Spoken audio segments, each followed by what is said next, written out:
السلام علیکم ورحمۃ اللہ وبرکاتہ۔ الحمد للہ نحمده ونستعینه ونستغفره ونؤمن به ونتوکل علیہ ونعوذ باللہ من شرور انفسنا ومن سیئات اعمالنا من يهده الله فلا مضل له ومن يضلله فلا هادی له ونشهد ان لا الہ الا اللہ وحده لا شریک له ونشهد ان محمدا عبده ورسوله اما بعد اعوذ باللہ من الشیطان الرجیم بسم اللہ الرحمن الرحیم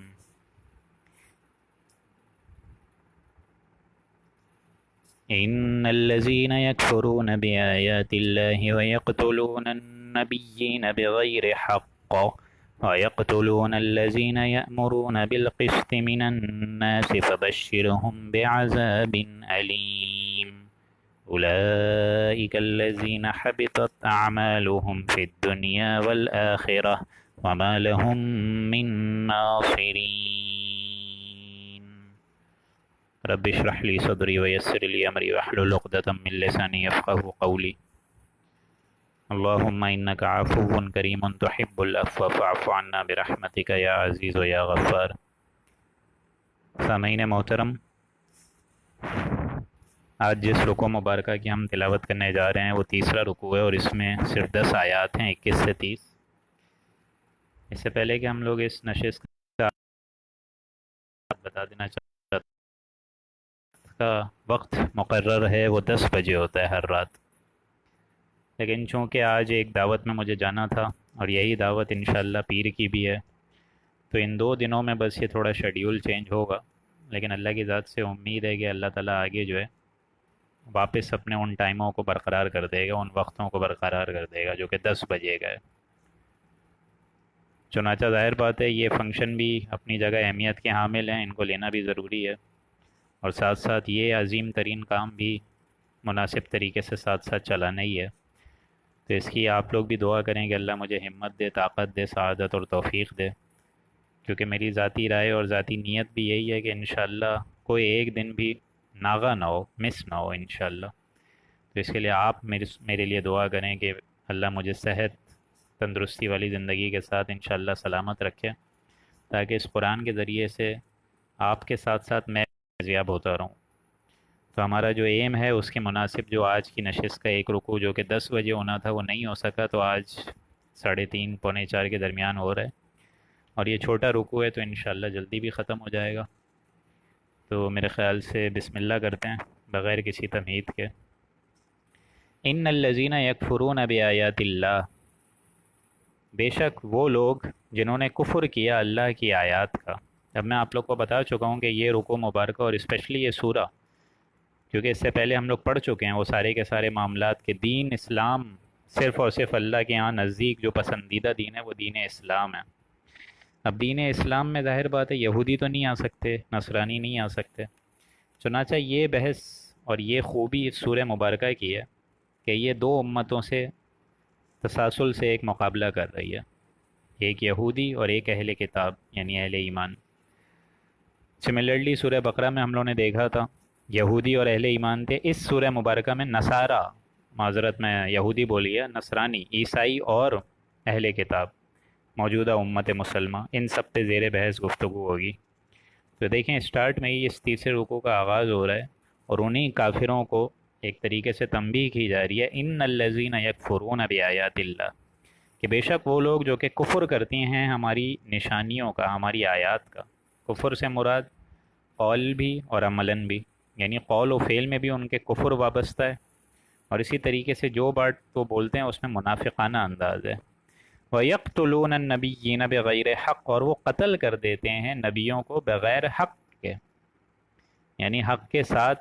آپ لوگ کو معلوم ہے قتل مرتد جو ہم لوگ پڑھ چکے ہیں سورہ بقرہ میں، وَلَكُمْ فِي الْقِصَاصِ حَيَاةٌ يَا أُولِي الْأَلْبَابِ لَعَلَّكُمْ تَتَفَكَّرُونَ، کہ بے شک ہوش مندوں تمہارے لیے قصاص میں، خون کا بدلہ لینے میں تمہارے لیے ایک بہت بڑی ایک اللہ کی طرف سے دین ہے، فضیلت ہے، تو اس کو سیریس لو۔ لیکن ایک چیز ہوتی ہے قتل ناحق۔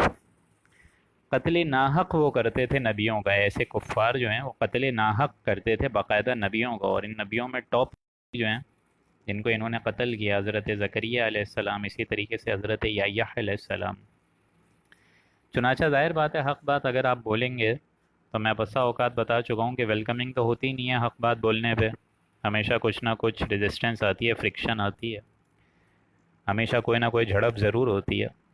تو اس کا سمپل علاج یہی ہے کہ انہوں نے قتل کر دیا معاذ اللہ. وَيَقْتُلُونَ النَّبِيِّينَ بِغَيْرِ حَقٍّ وَيَقْتُلُونَ الَّذِينَ يَأْمُرُونَ، اور دیکھیں ابھی ان کے عمل باز نہیں آئے. وَيَقْتُلُونَ الَّذِينَ يَأْمُرُونَ بِالْقِسْطِ، اور وہ قتل ان کو بھی کرتے ہیں جو کہ امر بالقسط کا معروف حکم دیتے ہیں، یعنی جو امر منکر کا فریضہ انجام دے رہے ہیں، کیونکہ انصاف کی باتوں کو لوگوں کے زیادہ آگے میں بیان فرما رہے ہیں، کیونکہ انصاف کی باتیں آپ لوگ کو بتا چکا ہوں میں، لوگوں کو پسند نہیں آتی ہے. تو ان کا نتیجہ کیا تھا؟ قتل تو انہوں نے کیا نبیوں کو بھی بغیر حق، حق کے علاوہ، حق کے سوا، لیکن ساتھ ساتھ ان لوگوں کو بھی قتل کر دیا جو کہ ایمان کا ڈنکا بجاتے تھے، یعنی انصاف کا ڈنکا بجانے کی کوشش کرتے تھے، ان کو بھی قتل کر دیا. اب دیکھیں ان کو طنز کر کے فرمایا جا رہا ہے، بلکہ ایک چھوٹا جملہ اس میں رہ گیا اور وہ چھوٹا جملہ بہت اہمیت کا حامل ہے. وَيَأْمُرُونَ بِالْقِسْطِ مِنَ النَّاسِ، اور لوگوں میں عدل کی بات کرتے ہیں انصاف کے ساتھ، بالقسط، یعنی ایسے لوگ جو کہ انصاف کی بات آگے پریزنٹ کرتے ہیں. ان کا علاج کیا ہوتا ہے؟ آپ دیکھ سکتے ہیں کہ عام طور پہ ان کو نذرانے یا ویلکم نہیں ملتے، ان کو یہ کفار کرتے کیا تھے؟ ڈائریکٹ قتل کر دیتے تھے، تاکہ جب دائی بیٹھ جائے گا، لیڈر ہی بیٹھ جائے گا، تو ان کی جمعیت تو بنے گی ہی نہیں. یہ جو سارے کے سارے مشرکین عرب تھے، یہ حضور اکرم صلی اللہ علیہ وآلہ وسلم کو یہاں تک اس نوبت تک آ گزرے کہ ان کو معاذ اللہ قتل کرنے کے منصوبے بنانا شروع کر دیا. اسی وجہ سے تو انہوں نے ہجرت کری ہے. ہجرت کوئی بھاگنے کا پروگرام تھوڑی تھا معاذ اللہ، وہ تو ایک آلٹرنیٹ بیس پرووائڈ کرنی تھی کہ مکے میں اب انقلاب نہیں آ رہا تو مدینے سے ہوگا. لیکن پھر بھی ان کو اس درجے تکالیف دی گئیں. تو یہ وَيَأْمُرُونَ بِالْقِسْطِ مِنَ النَّاسِ فَبَشِّرْهُمْ بِعَذَابٍ أَلِيمٍ. تو اے نبی آپ ان کو فرما دیجئے. اب دیکھیں طنز کر کے اللہ فرما رہے فَبَشِّرْهُمْ، خوشخبری دے دیں ان کو، بِعَذَابٍ أَلِيمٍ، اس دردناک اور بڑے ہولناک عذاب کے دن کی، اس دردناک عذاب کی. یہ طنزاً بتایا جا رہا ہے ان کو کہ خوشخبری دے دیجئے ان کو. اولئک الذین حبطت اعمالهم فی الدنیا والآخرہ، یہ وہ لوگ ہیں جن کے تمام اعمال حبط ہو گئے دنیا میں بھی اور آخرت میں بھی. کیونکہ قریش کو بہت زور تھا اور یہ بہت دعویٰ تھا اور اس کا بڑا گھمنڈ تھا کہ ہم خادم کعبہ ہیں، ہمارے پاس لوگ حج کے لیے آتے ہیں، ہم ان کی دعوت کرتے ہیں، کھانا کھلاتے ہیں، پانی پلاتے ہیں. وجعلتم سقایۃ فی الحاج، یہ آپ لوگ پڑھ لیں گے سورہ توبہ میں. ہماری اتنی خدمتیں ہیں، لہٰذا ہماری ان خدمتوں کے توفیل ہمیں بخش دیا جائے گا. لیکن اللہ کیا بتا رہے؟ حبطت اعمالهم فی الدنیا والآخرہ، تمام اعمال ان کے حبط ہو جائیں گے، برباد ہو جائیں گے، ختم ہو جائیں گے. یعنی ان کے یہ تمام اعمال، جتنی بڑی بڑی چیریٹیز بنائی ہوں، جتنے بڑے بڑے فاؤنڈیشن کے کام کیے گئے ہوں، جتنی بڑی بڑی انسٹیٹیوشن قائم کیے گئے ہوں، ان کی کوئی حیثیت، ان کی کوئی وقت، ان کی کوئی معیارات اللہ تعالیٰ کے نزدیک ہرگز نہیں ہے. حبطت اعمالهم فی الدنیا، دنیا میں بھی اور آخرت میں بھی. وما لهم من ناصرین، اور سزا کے وقت ان کا کوئی حامی و مددگار نہیں ہوگا. یعنی انہوں نے یہ ساری کی ساری جو کوششیں کری، ان کے دل میں ایمان نہیں تھا، اور جو اہل ایمان تھے ان کو دل میں ان کے لیے بغض تھا، کینہ تھا. تو یہ ساری باتیں اپنی جگہ ہیں. اللہ تعالیٰ کی بار بار میں آپ لوگ کو فطرت بتا چکا ہوں، فطرت اللہ التی فطر الناس علیہا، کہ جو جس ڈائریکشن میں چلنا چاہتے ہیں اللہ ڈائریکٹ کر دیتا ہے. آپ اہل ایمان کو اگر تنگ کریں گے، آپ کو اس میں ہی خوشی اللہ تعالیٰ نصیب کرتا رہے گا، آپ اس میں آگے سے آگے بڑھتے رہیں گے. اور اگر آپ اہل ایمان کے ساتھ مل کر اقدام لینا چاہیں گے تو اللہ تعالیٰ اس میں نور علی نور. فبشرهم بعذاب علیم اولئک الذین حبطت اعمالهم فی الدنیا والآخرہ وما لهم من ناصرین.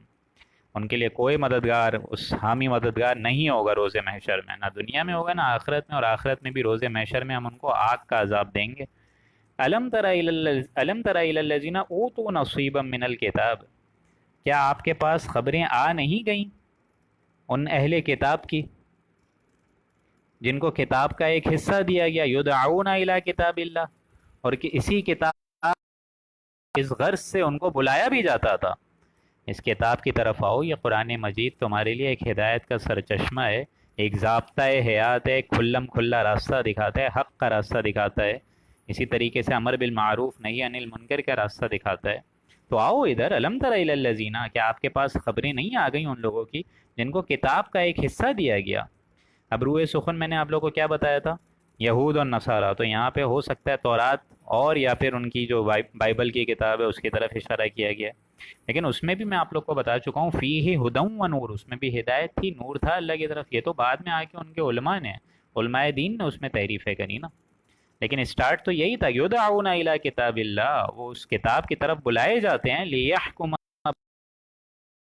کے درمیان حکم کرے، فیصلہ کرے ان کے درمیان حق کے ساتھ. ثم یتولی فریق منہم، لیکن اس کے باوجود لوگ اس میں پھنسے رہے، انحراف کرتے رہے، یعنی اپنی ہٹ دھرمی، اپنی عقل، اپنی چودراہٹ، اپنی مسندیں، اپنا غرور، اپنا تکبر اسی میں لگے رہے. وہم معرضون، اور اسی میں وہ بے رخی کرتے رہے، معرض اعراض کرتے رہے، یعنی ہماری آیات کو سیریس لینے کی کبھی انہوں نے کوئی ہمتن کوشش کری نہیں. یعنی معاملہ کیا ہے؟ معاملہ یہ ہے کہ یہ کتاب والے مانتے تھے کتاب کو، تورات، زبور، انجیل، لیکن جب ان کو بلایا جاتا تھا کہ آؤ بھائی اس راستے پہ تو آؤ، تسلیم کرنے کے لیے تیار تو ہو، لیکن وہ نہیں تسلیم کرتے تھے. تو زبور کا کرا، نہ انجیل کا کرا، اہل کتاب میں تو آ گئے یہ سارے، اور نہ اب اس قرآن مجید کا کرا. اور یہ سمجھ لیجئے یہ انسان کیوں کرتا ہے، انسان اس ڈھٹائی پہ کیوں رہتا ہے، یہ کیوں ڈھٹائی ایک آ جاتی ہے انسانوں میں، یہ بھی سمجھیے. یہ ڈھٹائی اس لیے آ جاتی ہے جس کا ذکر اگلی آیت میں ہو رہا ہے. مثلا قرآن میں تو لکھا ہوا ہے، آپ لوگ کو معلوم ہے کہ سود حرام ہے، کیوں لے رہے ہو؟ یہ زنا کا کام ہے، حرام ہے، کیوں کر رہے ہو؟ لیکن نہیں، انسان اڑ جاتا ہے، اس لیے کہ یا تو آخرت پر ایمان نہیں ہوگا، یا اگر ایمان ہے تو عقیدہ غلط ہوگا.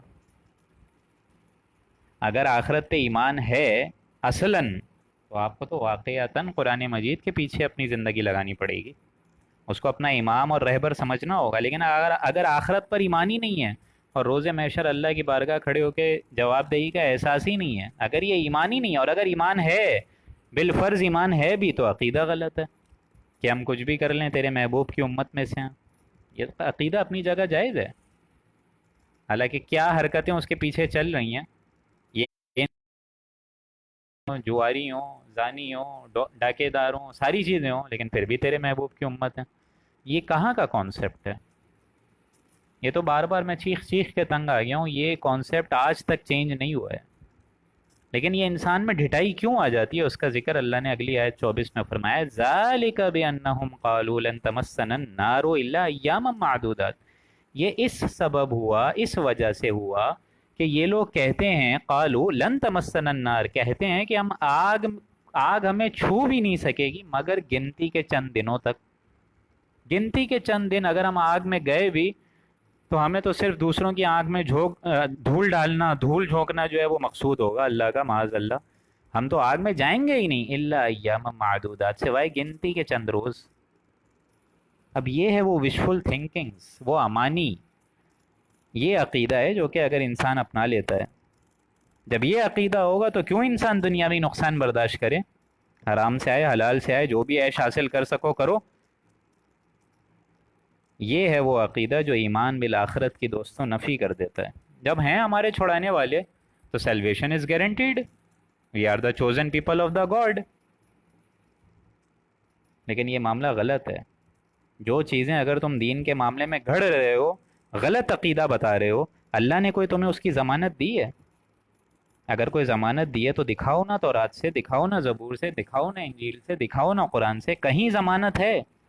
یہ تو تمہارے من گھڑت عقیدے ہیں جس کی وجہ سے بے دین یا بد دین ہو گئے ہو تم لوگ. ذالک بانہم قالوا لن تمسنا النار الا ایاما معدودات، ہمیں تو آگ چھو بھی نہیں سکے گی سوائے گنتی کے چند روز. اب اللہ نے یہ چیز کہیں کتاب میں لکھی ہے کہ تمہیں آگ چھو نہیں سکے گی؟ وہ تو ایک ابدی دائمی عذاب ہوگا. جس طرح حضور بھی کہتے تھے کہ یا تو جنت مستقل ٹھکانہ ہوگا، یا تو دوزخ جو ہے وہ بھی مستقل. گناہوں کی پاداش پوری میں جائے یہ تو اللہ کی رحمت ہوگی، لیکن ہم اگر اس بات پہ عملاً سمجھ لیں کہ ہمیں کس کا راستہ اختیار کرنا ہے، تو ہمارے لیے تو انشاءاللہ العزیز منزل آسان ہو جائے گی. لیکن اس کے لیے کرنا کیا ضروری ہے دوستوں؟ اس کے لیے کرنا یہ ضروری ہے کہ امانی، وشفل تھنکنگز، یہ آج آپ لوگ پلیز، اب تو ویورز کم ہیں، 2 یا 3 لوگ ہی سن رہے ہیں، لیکن امید کرتا ہوں میں ریکارڈنگ سب سنیں گے. آج کی رات آپ لوگ فیصلہ کریں، اور یہ رات بھی جو رات عام ہوتی ہے، اس کا آخری اخروی حصہ کہلاتا ہے، جس میں اللہ تعالیٰ سمائے دنیا پہ نزول فرماتا ہے۔ تو آج آپ میں ہم کو ہر کوئی ارادہ کرے کہ بے شک اللہ کا کلام ہمیں سب سے آگے رکھنا ہے، نمبر ایک، اللہ کی شریعت کی بالادستی نمبر دو، اور کوئی کام جو کہ قرآن اور شریعت سے ثابت نہیں ہے اس کی نفی نمبر تین، اور نمبر فور، ان تمام کاموں کو کرنے کے باوجود عجز، عاجزی، انکساری، کبھی انسان کے اندر غرور نہ پیدا ہو، نہیں، اپنی عقل کو ترجیح دے، نہیں، ان تمام چیزوں کے علاوہ بندہ مومن کی شان کیا ہے کہ اس میں عجز ہو، اہل ایمان عمل صالح کے راستے پر امکان بھر، حد الامکان بھر بھی اپنی شخصیت کے کونوں کھدڑوں میں سے نعمتیں نکال نکال کر، اور اپنی ریزیڈول انرجیز کو بھی نکال نکال کر اللہ کی راہ میں لگا دو، لیکن اس کے باوجود حق تو یہ ہے کہ حق ادا نہ ہوا، کوئی غرور، کوئی تکبر، کوئی غیر شعوری طور پر تکبر آپ کے اندر پیدا نہ ہو، کوئی اپنی محنت پر، اپنی کمائی پر، اپنے کارناموں پر، اپنی عقل پر انسان دھوکہ نہ کھائے۔ لہٰذا یہ کیفیت انسان کی رہنی چاہیے، تواضع، عجز، انکساری، کہ اللہ تعالیٰ ہم جتنا بھی کر لیں تیرا حق ادا نہیں ہو سکتا، دو ہستیوں کا، دوستوں کا بھی حق ادا نہیں ہو سکتا، ایک اللہ اور رسول، اور اللہ کا کلام انڈائریکٹلی قرآن مجید کبھی حق ادا نہیں ہو سکتا۔ اس قرآن پر انسان ایک نہیں، میں بار بار کہتا ہوں، ہزاروں زندگی لگا دے، اس قرآن کے ایک حرف کا ادا نہیں ہو سکتا حق۔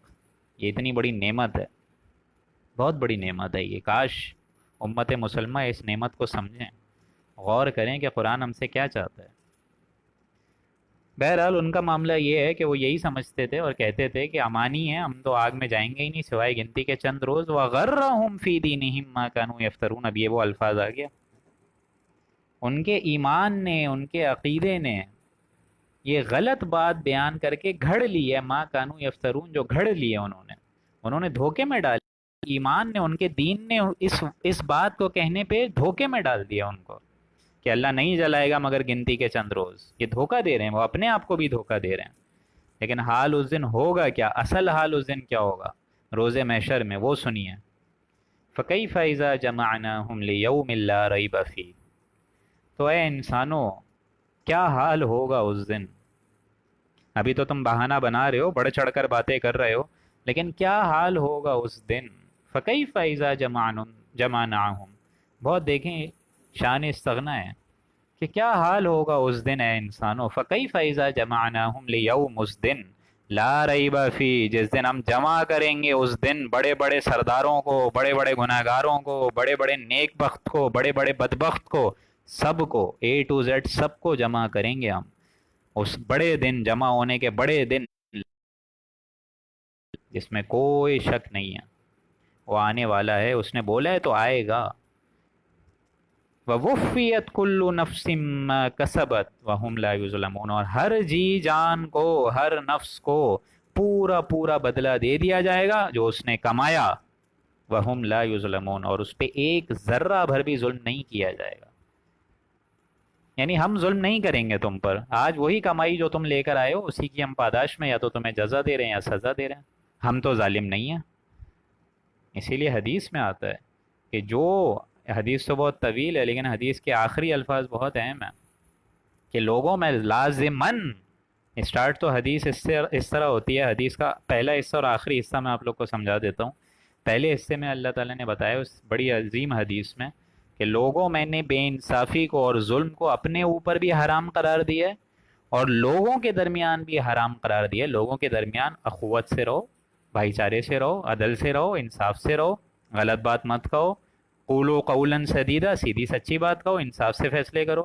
تو میں نے اپنی جان کے اوپر، اپنی نفس کے اوپر بھی نا عدلی، بے عدلی کو اور نا انصافی کو حرام قرار دیا، اور میں چاہتا ہوں لوگوں کے درمیان بھی انصاف رہے، اور قیامت کے دن بھی، آخری حصہ یہ ہے حدیث ہے، قیامت کے دن بھی ہے انسانوں میں انصاف کروں گا، جزا و سزا ہوگی، میں لازماً تمہارا حساب لوں گا۔ پھر جو شخص اپنے اعمال نامے میں خیر پائے، جنت اس کا مستحق ہو، جنت کا مستحق ہو اور جنت اس کا ٹھکانہ ہو، تو وہ صرف اور صرف میری حمد بیان کرے، کیونکہ میں اس کی حمد کے پورے مطابق اترا، اس وجہ سے میں اس کو یہاں پہ، ہم اس کی ہم کے مطابق کیا اتر سکتے ہیں ویسے، یہ بات تو غلط ہوگی کہنا، لیکن یہ بات ہے کہ انسان نے کوشش کری، محنت کری، تو اللہ تعالیٰ وہاں شاکر شکور بن کے بولے گا کہ جس کو جنت ملی اس روز اس کو اور کچھ نہیں کرنا ہوگا بجائے یہ کہ سوائے یہ کہ وہ میری حمد بیان کرے، میری عظمت سے، میری فضل سے اور میرے رحم کے تقاضے سے تم جنت میں آئے ہو۔ اور جس کو جنت کے بغیر کوئی چیز ملے یعنی جہنم ملے تو وہ کسی اور کو فلا تلومونی ولوموا انفسکم، وہ کسی اور کو اس کا ذمہ دار نہ، اپنے آپ کو ذمہ دار ٹھہرائے، تم نے خود غلط راستہ چنا۔ کیف اذا جمعناہم لیوم لا ریب فیہ، لوگوں ذرا یاد کرو، سوچو اس معاملے کو کہ کیا حال ہوگا اس دن جب ہم ساری تاریخ کے انسانوں کو جمع کریں گے، اس بڑے کے آنے میں کوئی شک نہیں، وفیت کل نفس، اور ہر جی جان کو پورا پورا بدلہ دے دیا جائے گا، فمن یعمل مثقال ذرۃ خیرا یرہ ومن یعمل مثقال ذرۃ شرا یرہ، خیر ہو یا شر ہو چاہے وہ ذرہ بھر بھی ہو وہ دیکھ لے گا اس دن، ما کسبت، سب دے دیں گے اس کو پورا پورا بدلہ، سب دیں گے، وہم لا یظلمون، اور ان پہ ظلم نہیں کیا جائے گا۔ اب یہ جو آیت آ رہی ہے یہ بھی قرآن مجید کی بہت اہم آیت ہے، اور فلسفہ دین کے لحاظ سے سمجھ لیجئے کہ ایک بہت خوبصورت آیت ہے، کیونکہ یہ ایک عظیم ترین دعا آ رہی ہے اور اللہ کی ثنائی اور قدرت کا ایک منہ بولتا ثبوت آ رہی ہے۔ قل اللہم مالک الملک، کہو کہ اے اللہ تو ہے بادشاہوں کا بادشاہ، مالک الملک یعنی اصل اختیار مطلق، قدرت مطلق وہ صرف تجھے حاصل ہے، تؤتی الملک من تشاء، اے پروردگار عالم، اے بادشاہوں کے عظیم ترین بادشاہ، تو جس کو چاہتا ہے ملک دے دیتا ہے، بادشاہی دے دیتا ہے، وتنزع الملک ممن تشاء، اور جس سے چاہتا ہے حکومت چھین لیتا ہے، سلطنت چھین لیتا ہے، اس کو کہیں کا نہیں چھوڑتا۔ یہ اللہ کا اختیار مطلق ہے، جس کو چاہتا ہے صدر، وزیر، مملکت سب پہ بٹھاتا ہے، جس کو چاہتا ہے چپراسی بنا دیتا ہے۔ یہ تو اللہ کا اختیار ہے، اللہ کو معلوم ہے کس سے کیا کام لینا ہے۔ وَتُعِزُّ مَن تَشَاءُ، اور اے اللہ تیرے ہاتھ ہے تمام عزت، تو جس کو چاہتا ہے عزت دے دیتا ہے، وَتُذِلُّ مَن تَشَاءُ، اور جس کو چاہتا ہے ذلیل کر دیتا ہے۔ بِیَدِکَ الْخَیْرُ، ہاں لیکن ایک بات ہے اور یہ آیت کا بڑا اہم الفاظ ہے، بِیَدِکَ الْخَیْرُ، اے پروردگار عالم، اے ذات باری تعالیٰ، تیرے ہاتھ میں ہے تمام خوبیاں، یعنی کل خیر تیرے ہی ہاتھ میں۔ دیکھیں یہاں شر کا الفاظ نہیں استعمال کیا اللہ نے، غور طلب بات ہے، شر انسان اپنے آپ کے لیے خود اڈاپٹ کرتا ہے، ورنہ اللہ تعالیٰ شاکر ہے، اللہ تعالیٰ تو لرؤوف الرحیم ہے، لذو فضل علی العالمین ہے، وہ تو انسانوں پر بہت رحم کرتا ہے۔ یہ تو تم حرکتیں کرتے ہو، ہم اس طرح کی حرکتیں کرتے ہیں، گناہ کماتے ہیں، جس کی وجہ سے ہم خود عذاب کا مستحق ہوتے ہیں یا دنیاوی معاملات میں ٹیڑھ پنے کا شکار ہو جاتے ہیں، لیکن اللہ کے ہاتھ بیدک الخیر، تیرے ہاتھ میں تو پروردگار عالم تمام خوبیاں موجود ہیں، کل خیر مطلق تیرے ہی ہاتھ میں تو ہے۔ بسا اوقات انسان جس چیز کو اپنے لیے شر سمجھ بیٹھتا ہے وہ دراصل شر نہیں ہوتی ہے، وہ بھی اس کے لیے خیر ہی ہوتی ہے، بس انسان کو سمجھ نہیں آتی ہے بات، لیکن جب اس کے لانگ ٹرم ریزلٹس دیکھتا ہے تب کہتا ہے یا اللہ تعالیٰ تو نے ہی یہ چیز میرے لیے خیر کا موجب رکھا تھا اس میں۔ اس کی سادہ سی اگزامپل میں اپنی ذات کی دیتا ہوں، آج سے سمجھ لیجئے 2007-8 میں جب میڈیکل میں میرا ہوا تھا MBBS میں، میرا ڈو SMC KMDC ہر جگہ سے میرا MBBS میں نہیں ہو رہا تھا، اور میں ایک دم تھک ہار کے یہ بھی سوچنے پہ مجبور ہو گیا تھا کہ MBBS کے بجائے BDS کر لوں یا کوئی اور راہ اختیار کر لوں، اور حتیٰ کہ میں نے کوئی اور چھوٹا سا کیریئر اڈاپٹ کیا تھا، لیکن اللہ کے فضل و کرم سے پھر لیاقت سے مجھے کال آ گئی، اور الحمدللہ آج 13 سال ہو چکے ہیں اس انسٹیٹیوٹ میں۔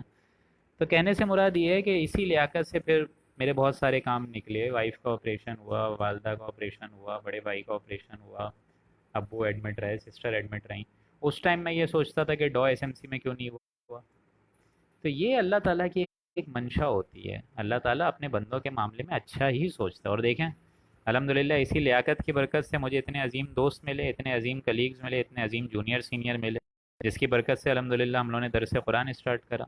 تو یہ اللہ پلاننگ کرتا ہے، بس تمہارا تقاضا یہ ہے تمہیں پلاننگ اس کی سمجھ آئے چاہے نہیں آئے، تمہارا تقاضا یہ ہے رضائے رب پہ راضی، رضائے رب پہ راضی آرزو کیسا، خدا مالک، خدا خالق، خدا کا حکم تو کیسا، who are you, who are you, بیدک الخیر، انسان کے لیے وہ خیر ہی ہوتا ہے، کیونکہ اللہ تعالیٰ کے پاس تمام خوبی موجود ہے، تمام کل خیر موجود ہے، بیدک الخیر انک علی کل شیء قدیر، اور بے شک اللہ تعالیٰ تو تمام چیزوں پہ قادر ہے. تؤلج اللیل فی النہار وتؤلج النہار فی اللیل، اور بے شک اللہ تعالیٰ تو ہی دن کو سمو لیتا ہے رات میں، یعنی رات کو پہلے تو سموتا ہے دن میں. جس طرح آپ لوگ کو معلوم ہے کہ پورا کا پورا جو نظام اجرامیہ ہے، اور اسی طریقے سے جو فلکیات ہیں، اور اسی طریقے سے جو ویدر ہے، آپ لوگ کو معلوم ہے عصر کے بعد مغرب ہو رہی ہے، پورا دن جو ہے وہ رات کی طرف لے کر جا رہا ہے اللہ. اور جب رات کے بعد صبح صادق کا پردہ طلوع ہوتا ہے تو پوری رات غائب ہوتی ہے اور دن آ جاتا ہے. تو تولج اللیل فی النہار، یا اللہ تعالیٰ تو ہی رات کو دن میں داخل کرتا ہے، سمو لیتا ہے دن میں. وتولج النہار فی اللیل، اور تو دن کو داخل کرتا ہے رات میں. وتخرج الحی من المیت، اور تو زندہ کرتا ہے مردے میں سے. وتخرج المیت من الحی، اور تو نکالتا ہے مردے کو زندہ میں سے. یعنی اس کی سادہ اگزامپل کیا ہے؟ سادہ اگزامپل ہے انڈا اور مرغی، یا انسان اور اس کا نطفہ، اسپرم کاؤنٹ. مطلب انسان بھی جب اسٹارٹ میں اس کے اسپرم سیلز بنتے ہیں تو کیا ہوتے ہیں؟ وہ الائف تو نہیں ہوتے ہیں، پھر اللہ تعالیٰ ڈی این اے لگاتا ہے. اسی طریقے سے انسانی زندگی کا ایک وجود رمق بیدار ہو جاتی ہے. اسی طریقے سے مرغی اور انڈے میں کیا فرق ہوتا ہے؟ یہی ہوتا ہے. ایک مرغی ہے، جاندار ہے، اس میں سے انڈے کا وجود برآمد ہوتا ہے جو کہ پہلے حیات نہیں ہوتی ہے لیکن اللہ لاتا ہے. اسی طریقے سے انڈے سے بے جان سے مرغی بن جاتی ہے، اور اسی نطفے سے پورا کا پورا انسان کا لوتھڑا بن جاتا ہے. تو یہ اللہ کی صنائی ہے. جو رب اتنی عظمتوں والا ہے اس کے لیے کیسے انسان شرک کر سکتا ہے؟ وَتُخْرِجُ الْحَيَّ مِنَ الْمَيِّتِ، وہ جاندار چیز کو بے جان سے نکالتا ہے. وَتُخْرِجُ الْمَيَّتَ مِنَ الْحَيِّ، اور بے جان چیز کو جاندار سے نکال دیتا ہے. وَتَرْزُقُ مَن تَشَاءُ بِغَيْرِ حساب، اور وہ جس کا چاہتا ہے رزق بغیر حساب کتاب کے بڑھا دیتا ہے. جس کو چاہے بے شمار رزق دے دیتا ہے. یعنی تمہاری اپنی عقل سے کچھ نہیں ہوگا، تمہاری اپنی چودراہٹ سے کچھ نہیں ہوگا، تمہاری اپنی مسندوں سے کچھ نہیں ہوگا، تمہاری اپنی پلاننگ سے کچھ نہیں ہوگا. تمہاری کوشش یہ ہے کہ پورا کا پورا کام 100% حکمت کے ساتھ، اللہ کی مدد کے ساتھ انجام دو، اور یہ معاملہ اللہ پہ چھوڑ دو. کب اس کو اس کا تقاضا پورا کرنا ہے وہ اللہ جانتا ہے، بہتر جانتا ہے. لیکن اپنی جو لمیٹیشنز ہیں ان کو سمجھ لو کہ ایک حد تک آپ عقل گا. تو تمام چیزوں کا اختیار مطلق وہ اللہ تعالیٰ کی ذات ہے. اگر تمہاری ان تمام کوششوں کے باوجود رزق نہیں آ رہا ہے تو بھی گھبراؤ نہیں. اللہ تعالیٰ کیا پتہ کسی اور طریقے سے رزق دے. وَتَرْزُقُ مَن تَشَاءُ بِغَيْرِ حساب، جس کا چاہتا ہے رزق بڑھا دیتا ہے بغیر حساب کتاب کے. یہ آیت جو میں نے آپ کے سامنے پڑھی ہے، آیت نمبر 27 اور 26، یہ حضور اکرم صلی اللہ علیہ وآلہ وسلم نے فرمایا. ایک دفعہ حضرت معاذ آئے ان کے پاس رضی اللہ تعالیٰ عنہ. بڑے عرصے بعد مجھے یہ بات یاد آ گئی تو میں آپ لوگ کو بتا دوں. تو انہوں نے شکایت کری حضور سے کہ میرے پاس قرض بہت جمع ہو گیا ہے. تو حضور اکرم صلی اللہ علیہ وآلہ وسلم نے یہ دو آیات بتائیں سورہ آل عمران کی 26 اور 27 کی، ان کو پڑھا کرو، صبح اور رات پڑھو، شام اور صبح پڑھو. ان سے اگر احد پہاڑ جتنا بھی کسی کا قرض ہوگا وہ ادا ہو جائے گا. اب دیکھیں قرآن میں کتنی برکت ہے کہ قرض جیسی ایک بڑی عجیب چیز اللہ تعالیٰ ان دو آیات کی برکت سے ہٹا دیتا ہے. تو یہ بس افسوس کے ساتھ مجھے یہی ہوتا ہے کہنا کہ اتنے عظیم کلام کو ہم لوگ کیوں پیٹھ پیچھے رکھے ہوئے ہیں. مجھے خوشی ہوتی ہے یہ جو 3 بندے بندیاں بھی سن رہی ہیں الحمدللہ ہماری گفتگو، اس پہ بھی مجھے خوشی ہوتی تو ہے رات کے اندھیرے میں کہ یہ قرآن مجید سے فیضیاب ہو رہا ہے اور اللہ تعالیٰ مجھے ذریعہ بنا رہا ہے. مجھے اس پہ بہت خوشی ہوتی ہے. اللہ تعالیٰ بس قبول فرما لے. آپ لوگ کی تعریفوں کی کوئی حیثیت نہیں ہے جب تک کہ اللہ قبول نہ فرما لے. اللہ قبول فرما لے، اللہ بیڑا پار کرا دے تو نور علی نور ہے. لا يتخذ المؤمنون الکافرین اولیاء من دون المؤمنین، آخری 2 آیات آ رہی ہیں، 2 یا 3 آیات. لا يتخذ المؤمنون الکافرین، اہل ایمان کو ہرگز یہ روا نہیں ہے، مسلمانوں کو ہرگز یہ نہیں چاہیے الکافرین اولیاء من دون المؤمنین، کہ وہ دوست بنائیں، راست باز بنائیں، قلبی دوست بنائیں کافروں کو، من دون المؤمنین، اہل ایمان کو چھوڑ کر کافروں کو دوست بنائیں. یعنی یہ چیز اہل ایمان کی شان سے فروتن ہے، بالا تر ہے کہ وہ قلبی رشتہ کسی کافر سے جوڑ لیں. اب آپ لوگ کا ایک سوال پیدا ہوگا کہ ہمارے نان مسلم بھی تو ہمارے دوست ہیں. بالکل رکھیں دوست، میں کب منع کر رہا ہوں نہیں رکھیں؟ قرآن بھی منع تو نہیں کر رہا. لیکن قرآن یہ کہہ رہا ہے، تقاضا یہ ہے کہ قلبی دوست نہ بناؤ، ان کو رازدار مت بناؤ، یہ تعلق کفار کے ساتھ کرنے کی تمہیں اجازت نہیں ہے۔ اچھا ہے ظاہری رویہ ہے، ان سے آپ ایک کلچرڈ اور ایک تہذیب کے دائرے میں بات کریں بس کافی ہے، لیکن دلی رشتہ، جذباتی تعلق، رحمی تعلق قائم کرنا، ان کی باہمی مدد کرنا، یہ ناجائز ہے اسلام میں۔ جو کوئی یہ حرکت کرے گا، آپ دیکھیں آگے سزا بھی ہے، وَمَن يَفْعَلْ ذَلِكَ، جو کوئی یہ حرکت کرے گا تم میں سے، فَلَيْسَ مِنَ اللَّهِ فِي شَيْءٍ، تو یہ کان کھول کے سن لو کہ پھر اللہ کا رشتہ تم سے ٹوٹ جائے گا، اللہ تمہارا پھر مددگار نہیں ثابت ہوگا۔ فَلَيْسَ مِنَ اللَّهِ فِي شَيْءٍ، اللہ کے ساتھ دوستی رکھنے کے کسی شمار میں پھر تم نہیں آؤ گے، إِلَّا أَن تَتَّقُوا مِنْهُمْ تُقَاةً، سوائے یہ کہ تم ان سے بچاؤ کرنا چاہو اس بڑے بچاؤ کے دن کے لیے۔ بعض اوقات ایسے مواقع ہو جاتے ہیں کہ کھلم کھلا ٹکراؤ ممکن نہیں ہے، تو what are you doing, you are buying enough time, you are buying enough time to understand their logistics, their logistic approach, کہ میرا یہ جو دشمن ہے اب یہ کس طریقے سے اقدام کرے گا۔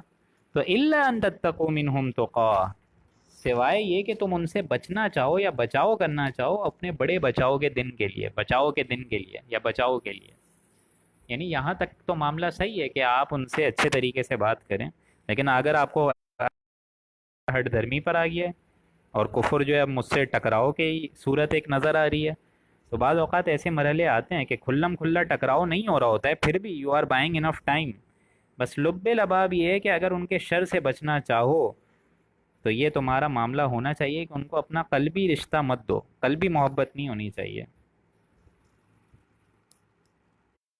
وَيُحَذِّرُكُمُ اللَّهُ نَفْسَهُ، اللہ ڈراتے اپنے آپ سے، وَيُحَذِّرُكُمُ اللَّهُ نَفْسَهُ، اللہ اپنے ہی ذات سے ڈراتا ہے تم لوگوں کو، وَإِلَى اللَّهِ الْمَصِيرُ، اور بے شک تم سب کے سب میری طرف لوٹ جاؤ گے، اللہ کی طرف لوٹ جاؤ گے۔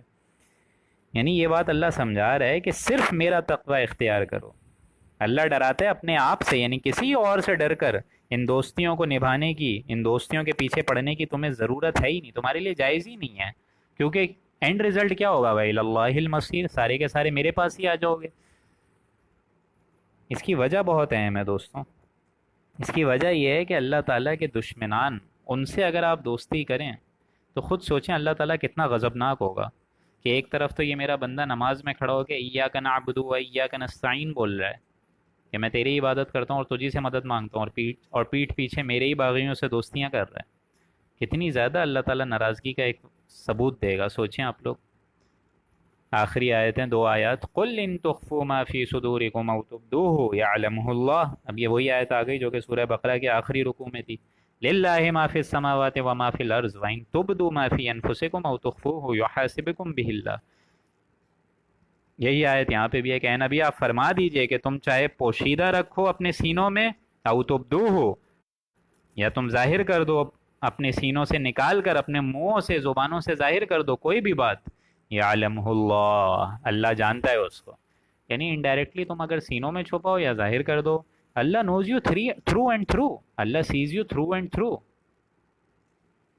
یعلمہ اللہ ویعلم ما فی السماوات وما فی الارض، اور اللہ جانتا ہے جو کچھ ہے آسمانوں میں اور جو کچھ ہے زمینوں میں، جو کچھ ہے اللہ تعالیٰ جانتا ہے، یعنی تمہارے چھپانے سے کیا ہو جائے گا، اللہ تعالیٰ تو تمہیں آگے پیچھے ہر جگہ سے جانتا ہی جانتا ہے، تمہیں کیا بلکہ وہ تو تمام آسمانوں اور تمام زمینوں میں جو بھی پوشیدہ چیزیں ہیں، جو بھی غیب کے معاملات بھی ہیں وہ بھی جانتا ہے، تم نہیں جانتے ہو، بسا اوقات تمہاری نظریں دھوکہ کھا جاتی ہیں، لیکن ہمارے تو آنے واحد کے سامنے ہیں ساری چیزیں، واللہ علی کل شیء قدیر، اللہ تعالیٰ ہر چیز پر قادر ہے، اس کا اختیار مطلق، اس کی کنڈیشن ایبسولوٹ اتھارٹی، اور آپ لوگ کو معلوم ہے کہ جب ایبسولوٹ اتھارٹی آتی ہے، جس طرح وہ قاعدہ بھی ہے کہ absolute authority tends to corrupt absolutely, لیکن اللہ تعالیٰ کی اتھارٹی ایسی نہیں ہے کہ وہ کرپشن دے، نہیں، معاذ اللہ ثم معاذ اللہ، وراء الورا ثم وراء الورا، اللہ کی ذات اس سے بہت اعلیٰ ہے، عرفہ ہے،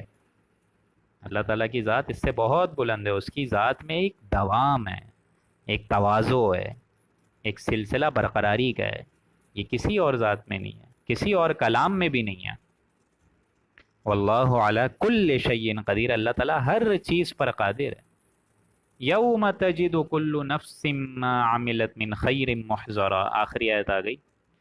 اس روز کیا حال ہوگا سوچو۔ دیکھیں یہ اس آیت میں نا، اس پورے جو سورہ آل عمران ہے دوستوں، جو ہم لوگ پڑھ رہے ہیں، تیسرا رکوع، دو باتیں آپ یاد رکھیے گا کہ قیامت کا نقشہ بھی بہت سریع انداز میں کھینچا گیا ہے، اور اس سورہ مبارکہ میں دعائیں بہت ملیں گی آپ کو۔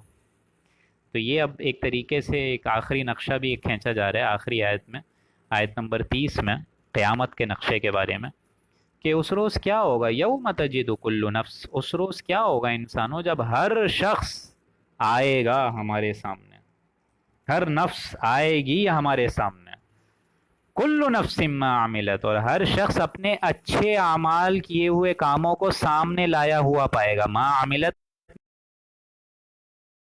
موجود پائے گا، حاضر پائے گا، جو عمل اس نے خیر کا کیا ہوگا ہر نفس موجود پائے گی۔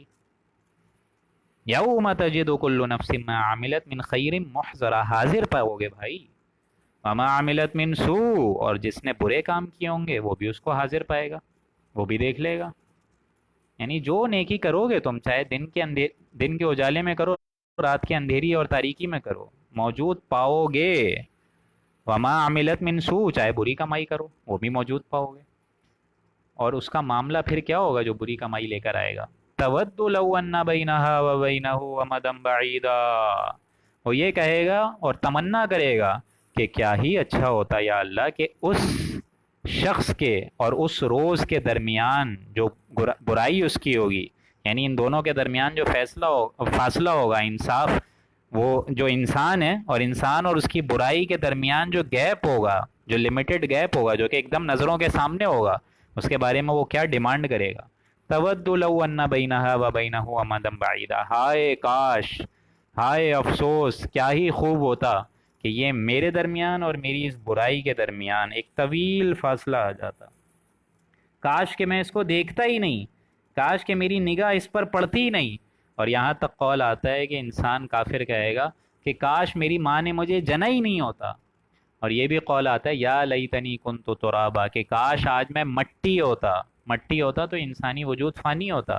آج تو اللہ کے نزدیک کوئی فنائی ہے ہی نہیں، کوئی فنا نہیں ہوگا آج تو، یا تو جنت ہمیشہ کے لیے یا تو دوزخ ہمیشہ کے لیے۔ تو کاش میرے اور میرے برائی کے درمیان یا اللہ بہت فاصلہ ہوتا۔ اللہ تو نے ہمیں دنیا میں موقع دیا تھا، ہم نے تیری بات کو نہیں تسلیم کرا، آج ہماری برائی ہماری نظروں کے سامنے آئی ہوئی ہے۔ پروردگار عالم اس فاصلے کو بڑھا، ہم لوگوں کو جنت الفردوس تک پہنچا۔ تود لو ان بینہا و بینہ امدا بعیدا، وہ کہے گا کہ کاش میرے اور میری اس برائی کے درمیان بہت زیادہ طویل ایک فاصلہ ہوتا، کاش میں اپنی اس برائی کو دیکھتا ہی نہیں۔ وَيُحَذِّرُكُمُ اللَّهُ نَفْسَهُ، اور اللہ تعالیٰ تم پر دوبارہ اپنے نفس کی طرف سے ڈرا رہے، ہدایت دے رہے، عظیم الشان ہدایت دے رہے۔ خدا تعالیٰ تم کو اپنی ذات عظیم الشان سے ڈرا رہے، اے میرے بندو مہربانی کر کے میری یہ بات سنو۔ تود لو ان بینہا و بینہ امدا بعیدا ویحذرکم اللہ نفسہ واللہ رؤوف بالعباد، اور اللہ تعالیٰ تو اپنے بندوں کے معاملے میں بہت مہربان ہے۔ اللہ اپنے بندوں پہ بہت مہربان ہے، وہ تو وارننگ اس لیے دے رہا ہے کہ تاکہ تمہاری عاقبت برباد نہ ہو، بار بار سمجھا رہے، طویل طریقے سے سمجھا رہے تاکہ تمہاری عاقبت خراب نہ ہو۔ یہ اللہ تعالیٰ بتانا چاہ رہے ہیں، اور سورہ نساء میں آپ لوگ پڑھیں گے یہ کہ ہم تم کو ما تم وآمنتم وکان اللہ شاکرا علیما، اے انسانوں مجھے کیا پڑی ہے کہ میں تم کو عذاب دوں اگر تم شکر کی روش اختیار کرو اور ایمان لے آؤ۔ مجھے تھوڑی اچھا لگتا ہے تم لوگوں کو جہنم میں ڈالنا، جہنم میں جلانا۔ تم لوگ میری بات مانو، میں تمہاری بات مانوں گا، تم لوگ میرے فیصلے پہ چلو، میں ظاہر بات ہے پھر تمہاری دعائیں قبول کروں گا، میری تائید، میری مدد، نصرت آئے گی۔ اہل بدر کے لیے نہیں آئی کیا؟ سب کے لیے آئی، تو تمہاری پھر بھی آئے گی۔ بس فیصلہ یہ کرو آج کی رات کہ میرے بتائے ہوئے قول پہ زندگی گزارو گے بس، اور اس میں تمہارا ہی فائدہ ہے، ہمارا کوئی نقصان نہیں ہے یا ہمارا کوئی فائدہ نہیں ہے، تمہارا ہی فائدہ ہے۔ اگر میں روک رہا ہوں سود کے قریب مت جاؤ تو تمہارا ہی فائدہ ہے، تمہاری اکنامی اسٹیٹس مضبوط ہوگا۔ اگر میں بول رہا ہوں زنا کے قریب نہیں جاؤ تو بیماریوں سے بچو گے، اگر میں بول رہا ہوں شراب کے قریب مت جاؤ تو کرونک لیور ڈس آرڈر سے بچو گے، یہ ساری چیزوں سے بچو گے۔ اگر میں بول رہا ہوں کہ نکاح پہلے کر لو، میرے حبیب نے نکاح کرے ہیں، تم بھی اگر نکاح جلدی کر لو گے تو طرح طرح کے زنا کے اڈوں سے بچ جاؤ گے۔ اگر میں بول رہا ہوں کہ اولاد کی نشو و نما کے خیال کرو تو بغیرتی سے بچ جاؤ گے۔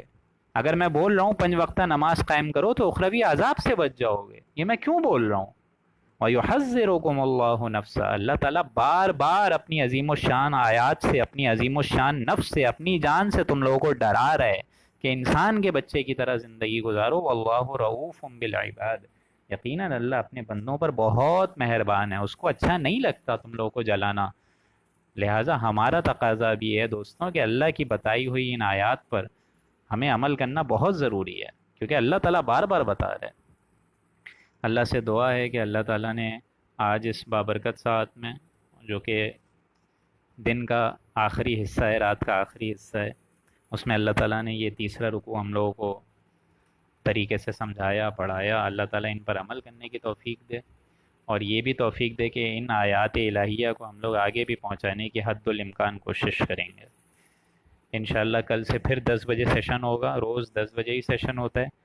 بس پیر کو جو منڈے ہے 20 جولائی، اس میں امید ہے کہ یہ سیشن جو ہے یا تو مغرب کے بعد ہو جائے گا یا تو اسی طریقے سے کوئی لیٹ نائٹ سیشن ہوگا۔ آپ لوگ ریکارڈنگ سن سکتے ہیں، میری وجہ سے پلیز جاگیے گا نہیں آپ لوگ، ٹھیک ہے؟ اگر جاگنا کوئی اور نفلی عبادت کے لیے ہو تو بسم اللہ، لیکن یہ جو عبادت ہے یہ ظاہر بات ہے نفلی تو ہے، لیکن یہ ہے کہ اس کے لیے پلیز اپنی جان کو تکلیف نہیں دیں۔ ایک چیز جب ریکارڈنگ ہو سکتی ہے، سنی جا سکتی ہے، تو وہ مور دین انف ہے انشاءاللہ۔